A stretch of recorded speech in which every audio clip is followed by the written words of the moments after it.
Assalamualaikum warahmatullahi wabarakatuh. Alhamdulillah rabbil alamin. Wassalatu wassalamu ala asyrafil mursalin Sayyidina Muhammad wa ala alihi wa sahbihi ajma'in, amma ba'du.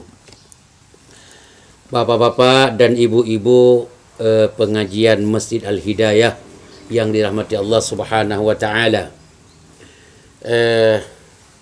Pertama saya menanyakan Bapak dan Ibu sebagai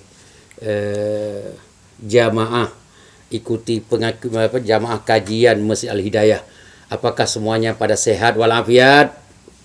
Alhamdulillah, mudah-mudahan selalu sehat walafiat.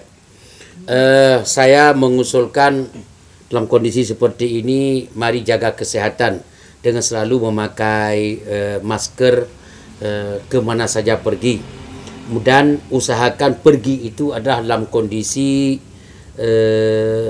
sangat-sangat diperlukan harus pergi.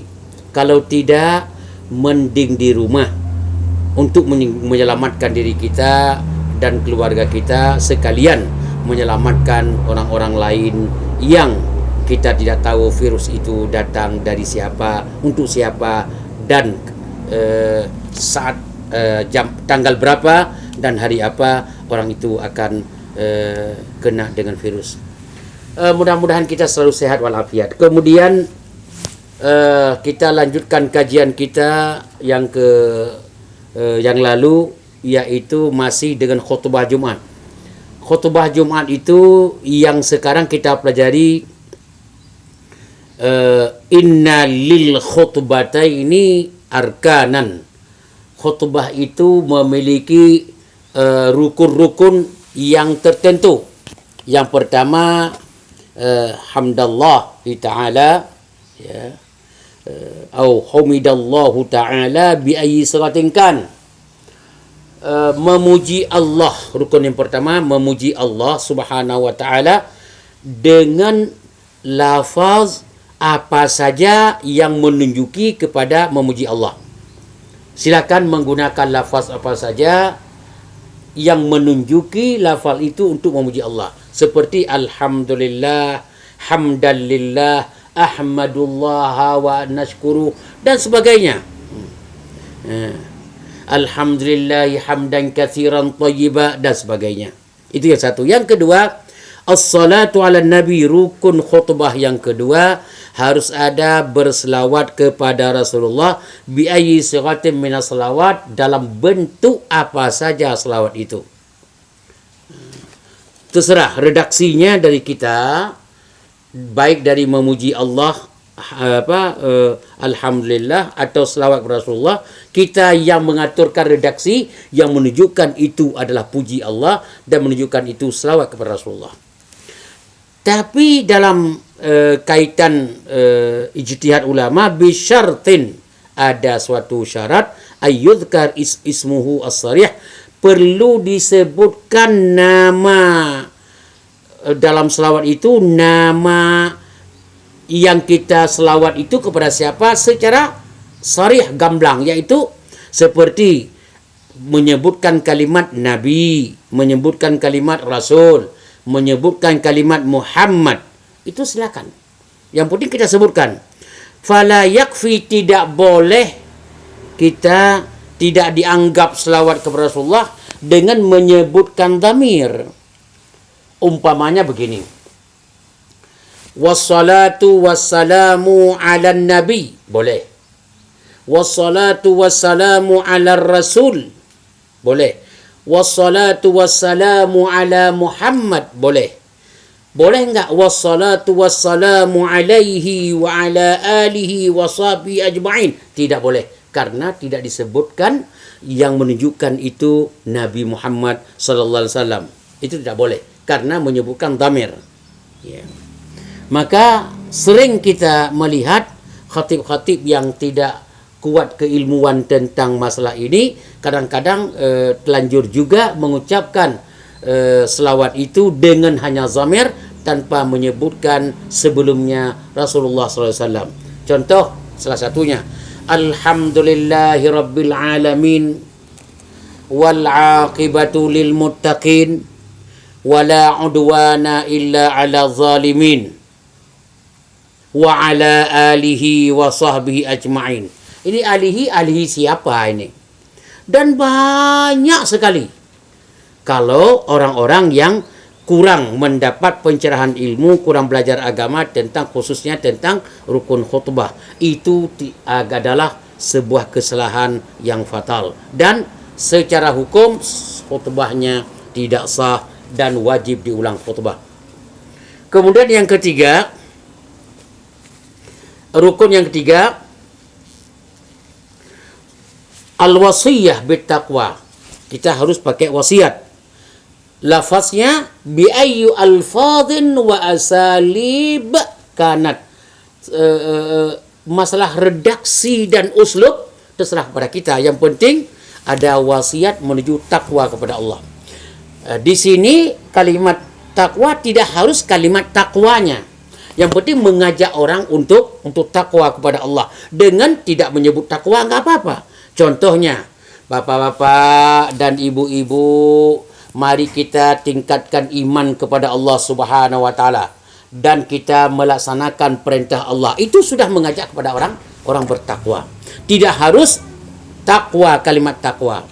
Itu. Kemudian tapi ada sebahagian ulama yang mengatakan sebaiknya kita gunakan kalimat at-taqwa seperti ittaqullah haqqa tuqatih, ittaqullah wa yu'allimukumullah. Harus ada kalimat takwanya.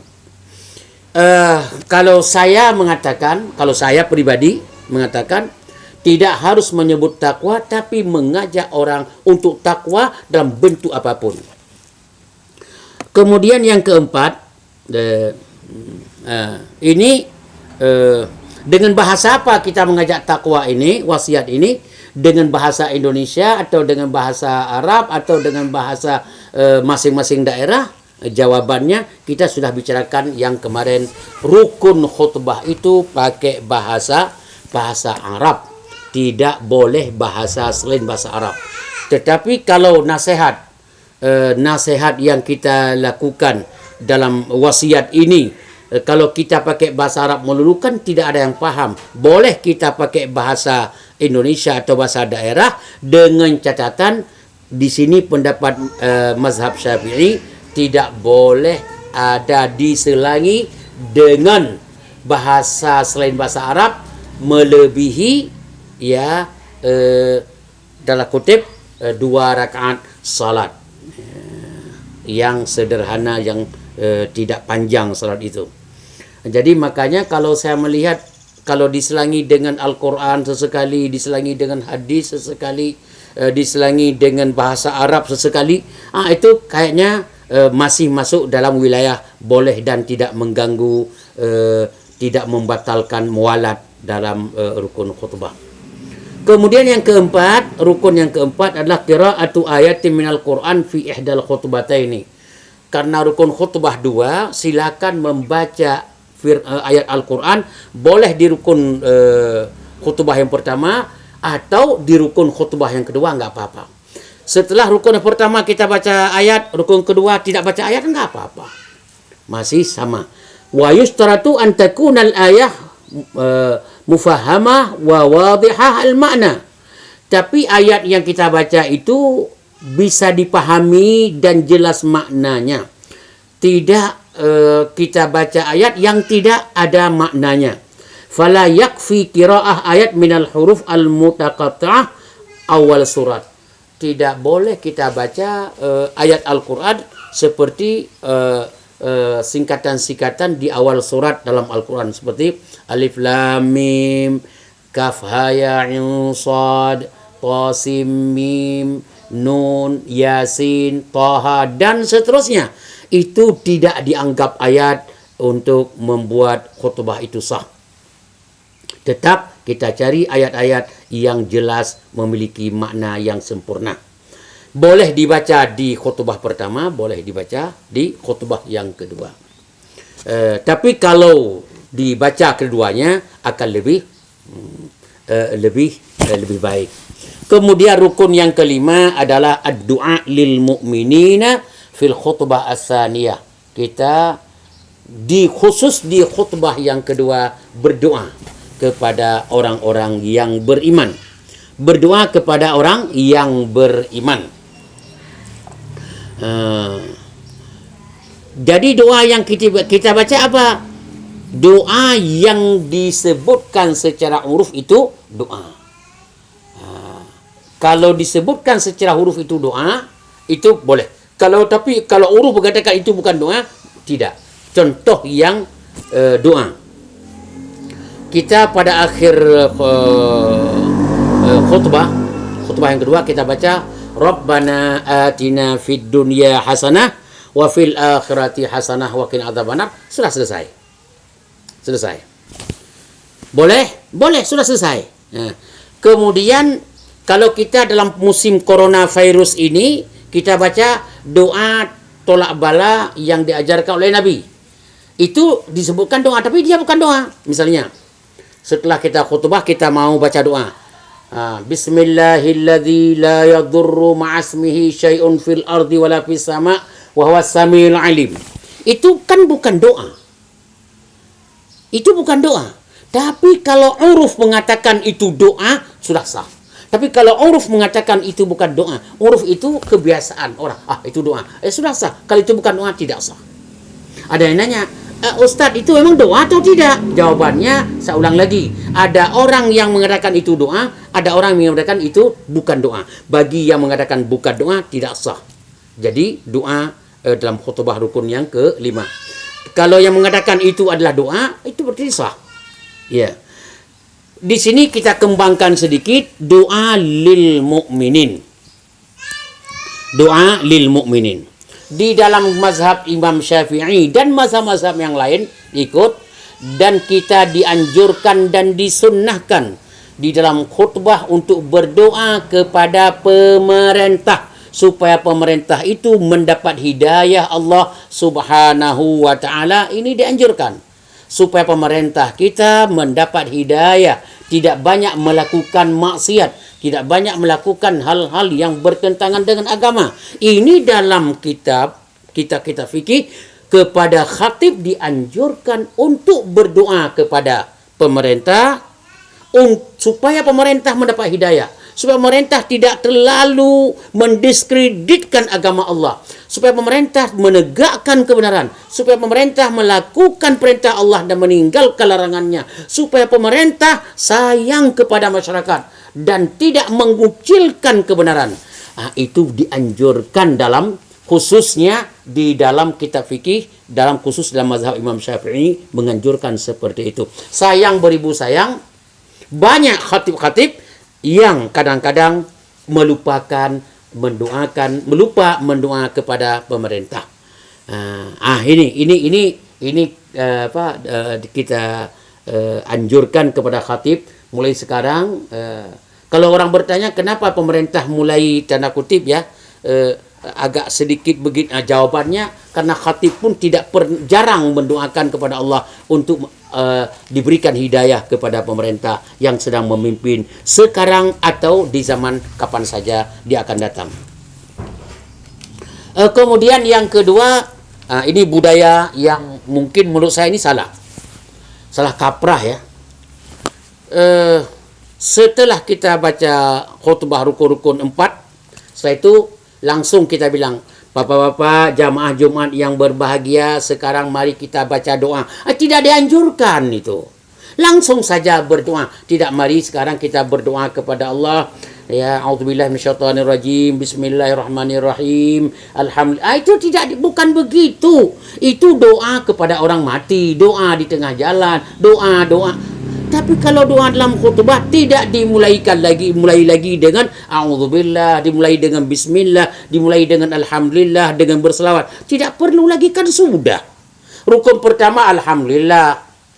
Rukun yang kedua selawat. Rukun ketiga takwa. Sudah ada semuanya. Tinggal langsung berdoa. Jangan ada pengumuman mari kita berdoa, tidak perlu. kita berdoa sekarang, kita berdoa auzubillahi minasyaitonir, itu bukan doa khutbah, itu doa tahlilan kalau istilah kasarnya begitu. Doa kalau orang Aceh bilang doa sama dia, bukan kalau orang Jawa bilang doa tahlilan. Bukan begitu, langsung saja setelah ya saudara begini sudah wasiat, setelah itu sudah baca Quran, langsung ya Allahumma ighfir lana dzunubana, langsung saja.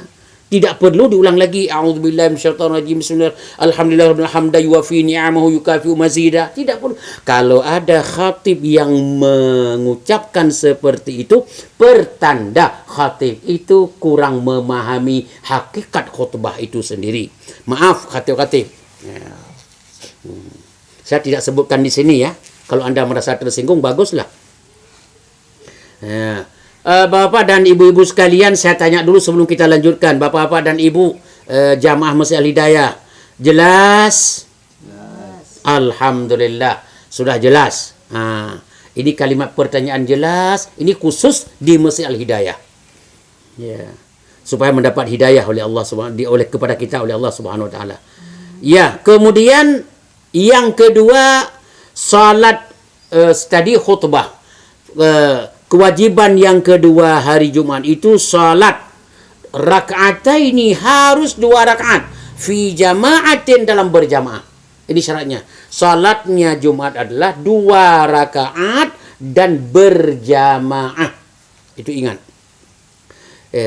Kemudian kenapa begitu?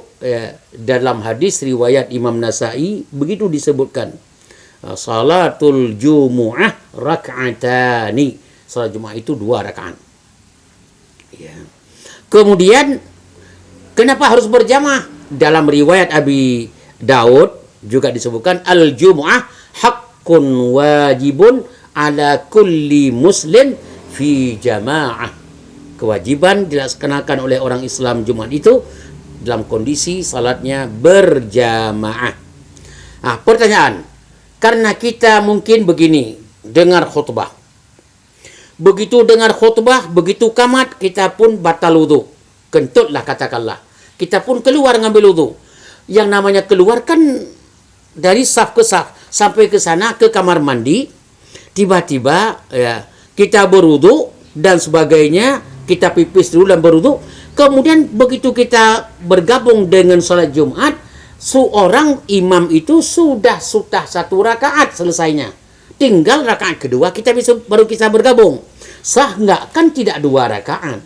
Jawabannya, yushtaratu idrakul jamaah. Untuk mendapat jamaah itu disyaratkan birakaatin wahidah. Cukup 1 rakaat sudah dianggap mendapat jamaah. Fa in adrakaha, kalau seorang makmum Jumat mendapat salat mendapat rakaat yang kedua hanya 1 rakaat saja dengan imam, sahhat salatuhu, salat Jumatnya sah. Wa illa, kalau tidak dapat 1 rakaat penuh, yaitu dia begitu gabung dalam saf, imam sudah i'tidal, rakaat yang kedua rakaat salat Jumat. Dia tidak dapat 1 rakaat, dia langsung salat wajaba tahwiluha zuhran. Setelah selesai bangun dia, itu belum ada rakaat, dia bangun bukan 2 rakaat, 4 rakaat. Jadi salat zuhur bukan salat Jumat karena dia tidak mendapat 1 rakaat.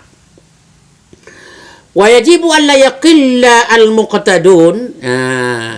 Yang ngikuti salat di masjid itu tidak boleh kurang, dalam mazhab Syafi'i ya, tidak boleh kurang an arba'ina mimman tan'aqidu bihim salatul jumu'ah. Tidak kurang dari 40 orang. Umpamanya ini sudah ada 40 orang lebih. Tiba-tiba khatib entah apa dia, entah mabuk, entah susah, sudah 1 jam setengah belum selesai khutbahnya. Orang pada bubar. Akhirnya pada keluar. Ini biasalah, masyarakat nggak ngerti, khatib juga nggak paham. Sudah 1 jam setengah khutbah. Jadi masyarakat banyak yang bubar. Tinggallah kurang dari 40 orang salat. Jawabannya, apakah itu sah Jumat? Di sini kita lihat mazhab Syafi'i, wajib dan wajib alla yaqillal muqtadun, yang ikuti salat Jumat loh. Bukan ikuti khutbah. Yang ikuti salat Jumat itu tidak boleh kurang dari 40 orang. Mimman tan'aqidu bihim salatul Jum'ah. Yang orang yang 40 itu harus orang-orang yang Jumat itu sah untuk dia. Bukan musafir, satu. Bukan anak-anak, bukan perempuan. Nah, tapi kalau sudah kurang 40 gara-gara mungkin memang orang segitu tidak sampai 40, atau orang sudah keluar sebahagiannya karena ada kendala dengan gara-gara khatib terlalu banyak, terlalu panjang baca khutbah dan sebagainya, jawabannya tidak boleh kita lanjutkan salat Jumat setelah khutbah, malah khatib yang menjadi imam atau imam mengumumkan kita salat zuhur saja karena orangnya sudah tidak cukup 40 orang dalam mazhab Imam Syafi'i rahimahullah. Ya, oleh karena demikian, wa ala hadza, berdasarkan itu mari kita amalkan dan kita pahami. Ya. Kemudian dari mana kita tahu bahwa kalau orang tidak dapat satu rakaat langsung jadikan salat zuhur? Hadis riwayat An-Nasa'i, Ibnu Majah, Darqutni dari Ibnu Umar radhiyallahu anhuma qala, Rasulullah bersabda, man adraka raka'atan, siapa yang mendapatkan satu rakaat min salatil Jumu'ah, satu rakaat salat Jumat dapat dia, wa ghairiha, dan selain Jumat juga hari biasa berjamaah juga satu rakaat dia dapat, fal yudhif ilaiha ukhra, dia tambah sisa yang tinggal tadi. Kalau Jumat sisa 1 tambah 1, kalau zuhur sisa 3 ya tambah 3. Wa qad tammat salatuhu, setelah itu baru salatnya sah dan sempurna karena dia dapat satu rakaat. Pemahaman dari itu, kalau dia dapat kurang dari satu rakaat, jawabannya salatnya tidak sempurna dan dia ikutin terus dan dia bangun. Kalau Jumat tadi tidak sah Jumat, langsung tahwil, nanti diarahkan ke salat zuhur menjadi 4 rakaat. Cuma cukup itu. InsyaAllah di pertemuan selanjutnya kita akan mempelajari, ini yang paling bahaya, ini hebat nih. Selanjutnya adab-adab tentang Jumat, hari Jumat itu bagaimana adabnya, sopan santunnya, apa saja harus kita lakukan untuk melakukan ritual salat Jumat. Mudah-mudahan Bapak dan Ibu semuanya pada sehat. Amin ya rabbal alamin. Ya, Bapak dan Ibu, yang saya sampaikan itu jelas? Alhamdulillah. Kalau begitu kita tutup pertemuan kali ini dan kita lanjutkan nanti tentang adab Jumat dan apa-apa saja yang dilaksanakan pada hari Jumat yang kepada kita umat Islam. Subhanakallahumma wa bihamdika asyhadu an la ilaha illa anta astaghfiruka wa atubu ilaik. Wa sallallahu ala sayyidina Muhammad wa alihi wa sahbihi walhamdulillahi rabbil alamin. Wassalamualaikum warahmatullahi wabarakatuh.